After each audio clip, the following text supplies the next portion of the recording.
The topic that we'll be covering in today's foster care webinar video is what can you as the safety of foster parent do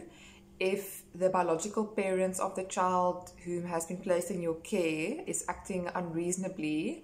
or you don't get along with them, there's just not really grounds for good communication established between you. As we mentioned before,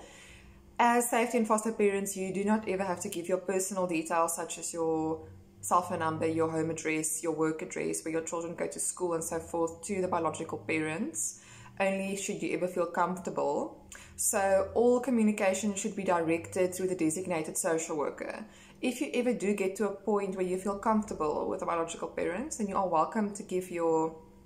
personal details to make arrangements directly with them. But should it ever come to a point where you no longer feel comfortable, or something happened, there's been an incident, or there's been violation of boundaries and so forth, you can always take it back to the designated social worker. You just politely inform the parents that you're not comfortable and that it will no longer be continuing this way, and that you think it's better to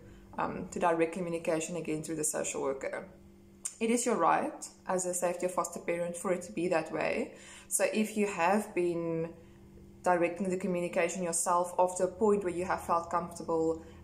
you can definitely take it back to the designated child protection office and back to the designated social worker. It's quite difficult if you just simply don't get along with the biological parents, but